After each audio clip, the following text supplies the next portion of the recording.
జయ గురుదేవదత్త. మనం ఇప్పుడు కుంభరాశిని తెలుసుకున్నాం. ఈ రాశి సహజంగానే ఏలినాశని నడుస్తుంది. రన్నింగ్లో ఏలినాశని నడుస్తున్నాడు. ఏలినాశని ప్రభావం వీళ్ళకి ప్రభావితంగా ఉన్నాడు.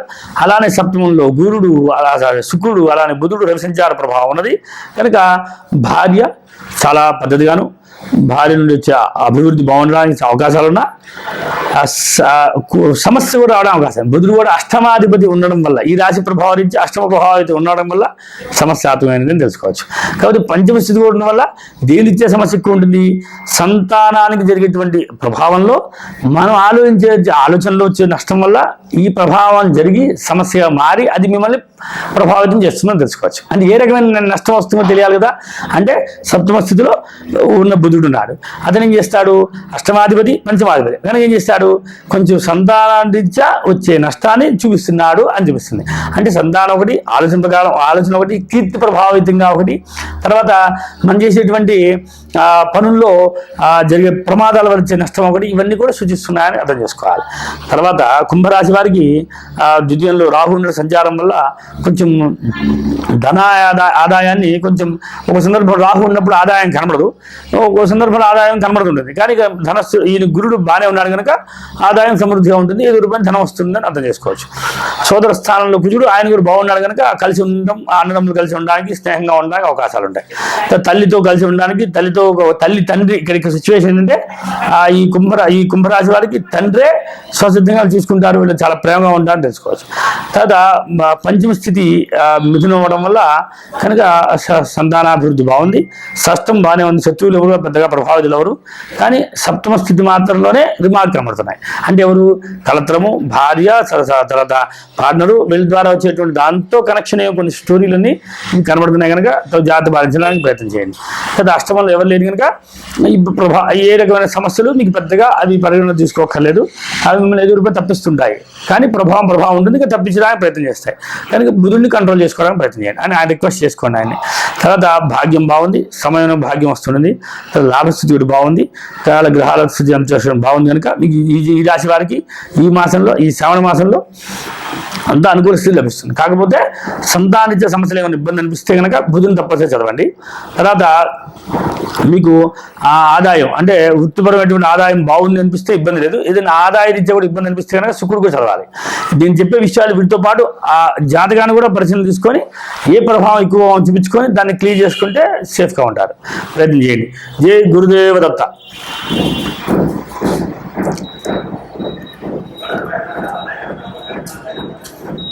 జై గురుదేవదత్త. ఇప్పుడు మనం శ్రావణ మాసంలో 15 తారీఖు నుండి, అంటే ఆగస్టు 15 నుండి వచ్చే నెల 15 తారీఖు వరకు కూడా జరిగేటువంటి ప్రభావంలో రవి సంచారం చేస్తుంటాడు కనుక ఈ రాశిలో ఈ మొత్తం నెలంతా కూడా జరిగే ప్రభావం ఎలా ఉందో చూద్దాం. అయితే మనకి ఇప్పుడు ఈ రాశిలో రవి షష్టంలో సంచరిస్తుంటాడు. అంటే ఈ రాశి వారికి రవి షష్టంలో ఉంటాడు. అంటే ఎవరి వల్ల? మనకి మార్గదర్శిగా అయిన వాళ్ళ దగ్గర, మనకి ఒక కీర్తినిచ్చేటువంటి వాళ్ళ దగ్గర వాళ్ళతో గొడవలు పడటము, వాళ్ళతో ఇబ్బందులు కలుగుతూ ఉండము, లేదా వాళ్ళ ద్వారా వచ్చేటువంటి ఆదాయాన్ని మీరు పొందడము, ఇవన్నీ కూడా లభిస్తుంటాయి. తర్వాత లగ్నంలో రాహు ఉన్నాడు. రాహు ప్రభావం వల్ల కొంచెం ఆలోచన విధానము కొంచెం బాగా వెరైటీగా ఆలోచిస్తుంటారు. వ్యయంలో శని ఉండటం వల్ల ఏలినాశని ప్రభావము గోచారిత్య ఏలినాశని ప్రభావం ఉంటుంది. అది నష్టాన్ని చేకూర్చేదిగా ఉంటుంది అన్నమాట. అంటే చోర భయము, దొంగల భయము, అలానే సమస్యలు, లేదా కొంత ఏదో ఇబ్బంది పడుతుండము, ధనానికి కొంచెం సపోర్ట్ కావాల్సి వస్తుండము, ఈ ఖర్చు విపరీతంగా ఉండడము, ఏదో హెల్త్ ప్రాబ్లమ్స్, ఒక పట్టణం వస్తే హెల్త్ ప్రాబ్లమ్స్ వదలం అన్నమాట. శని ఉంటే ఏంటి? లాంగ్ లైఫ్ అన్నమాట. ఏ శని ఉన్నంతసేపు లాంగ్ లైఫ్ని తీసుకుంటారు అన్నమాట. దాంట్లో దాని ఉండడం వల్ల ఎక్కువ ఉన్న సమస్య, జ్వరం వస్తే 10 రోజులు 20 రోజులు, సమస్య వస్తే చాలా రోజులు ఉండడం, అలా ఇబ్బంది పడడానికి గోచారిత్య ప్రభావం. అది కూడా జాతకంలో కూడా గమనిస్తూ తీసుకోండి. గోచారం ఒక్కదాన్నే ప్రధానంగా తీసుకోకండి. నేను చెప్పే విషయంలో జాతకాన్ని కూడా పరిశీలనలో తీసుకోవాలి.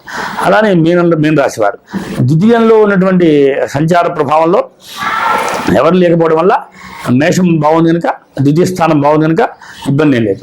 తృతీయంలో కుజుడు ప్లస్ గురుడు ఉండడం వల్ల సోదరుల ద్వారా వచ్చేటువంటి అభివృద్ధి, కుటుంబ రీత్యా ఆదాయం వాళ్ళ ద్వారా రావడము, లేదా ఫ్రెండ్స్ ద్వారా రావడము, లేదా ఒక కీర్తి ద్వారా రావడము, సన్మానం జరగడము అలా కూడా జరుగుతుంది అన్నమాట. అలా గ్రహించవచ్చు. తర్వాత తల్లి సిచ్యువేషన్ బాగుంది కాబట్టి తల్లి కూడా కొంచెం హెల్త్ ప్రాబ్లమ్స్ ఉండే అవకాశాలు ఉంటాయి. అంటే మరీ ఎక్కువగా ఉండవు, లైట్గా ఉంటాయి. జాగ్రత్త పరచడం మంచిది.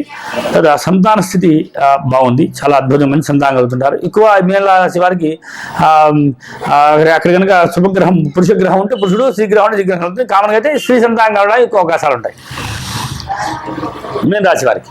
అయితే ఇది మీన లగ్నం అయితే కనుక సన్నగా పొడుగ్గా ఉంటారు వీళ్ళు. ఈ మీన లగ్నం వాళ్ళు వీళ్ళు తేజవంతులుగా ఉంటారు, తెల్లగా అందంగా కనబడుతుంటారు, మంచి చేపగళ్ళలా కనబడుతుంటాయి, చాలా సన్నగా బాగుంటారు వీళ్ళు చాలా ఆకర్షణీయంగా కనబడుతుంటారు అనమాట. కానీ వీళ్ళ మాట మాత్రం చాలా కటుగా ఉంటుంది, చాలా నిక్కచ్చిగా ఉంటుంది, చాలా ఒక పోలీస్ ఒక మంచి ఒక పవర్ఫుల్ వ్యక్తితో మాట్లాడుతున్నట్టుగా అనిపించడానికి అవకాశాలు ఉంటాయి అన్నమాట. దాని మాట వేస్తే బాణంలాగా ఉంటుంది అన్నమాట, ఎదురు తట్టుకోలేకపోతుంటారు కూడా, అలా కనబడుతుంటుంది. కదా సోదర స్థానం బాగుంది కదా, చతుర్థం మాతృం బాగుంది, తల్లి సిచ్యువేషన్ బాగుంటుంది. ఆ తల్లి విషయంలో కొంచెం చెప్పినా జాగ్రత్త పడమన్నా కదా. అలా పంచమ స్థితి బాగుంది. షష్ఠంలో వచ్చేటికి ఎక్కువ గ్రహాలు ఉన్నాయని చెప్పినా కదా. అంటే భారీ రీత్యా అప్పు చేయాల్సి వస్తుంది, పాట రీత్యా అప్పు చేయాల్సి వస్తుంది, కొంత జాగ్రత్త చూడాలి. తర్వాత సహషష్టంలో రవి ఉండడాలు మంచిది. షష్టంతో రవితో పాటు కొంచెం శుక్రుడు కూడా ఉన్నాడు. అంటే అష్టమాధిపతి కూడా ఉండడం వల్ల ఈ యొక్క సమస్యలు స్త్రీలకైతే కనుక కింద భాగం నుండి ఉదరం నుండి కింద భాగం వచ్చే సమస్యలన్నీ కూడా వస్తుంటాయని ఈ రాశి వారికి ఈ నెలలో ఉండే అవకాశాలు ఉంటాయి, జాగ్రత్త పడాలి. అది కూడా దీనివల్ల వేడి ఎక్కువ అవడం వల్ల బ్లీడింగ్ ఎక్కువ అవడము, లేదా శరీరం సమస్య రావడము, లేదా ఎక్కువ శరీరంలో మార్పులు రావడము, చర్మ వ్యాధులు రావడము, చర్మం ఎండిపోవడము, ఇవన్నీ కూడా ఈ మాసంలో కనబడుతుంటాయని అర్థం చేసుకోవాలి. తర్వాత సప్తమంలో బుధుడు ఎవరు లేరు కనుక వీరికి భార్య కూడా చాలా చాలా కరెక్ట్గా ఉంటుంది, చాలా పద్ధతిగా పెరుగుతుంది, చాలా మంచి భార్య లభిస్తుందని తెలుసుకోవచ్చు. తర్వాత అష్టమము శుక్రుడు అవడం వల్ల అష్టమాధిపతి అష్టంలో ఉండడం వల్ల సమస్యలు చెప్పుకున్నాం కనుక ఇది నడిచిపోతుంది. తర్వాత భాగ్యం బాగానే ఉంది, భాగ్యం వల్ల ఇబ్బంది లేదు, భాగ్యం సమృద్ధిగా ఉంటుంది, కావాల్సిన ధనం ప్రశాంతంగా లభిస్తుంది, వృత్తిపరంగా కూడా ఇబ్బంది లేదు, అలానే లాభపరంగా ఇబ్బంది లేదు, జీవిత ప్రయాణంలో ఏ ఇబ్బంది లేదు, హ్యాపీగా వెళ్ళిపోవచ్చు.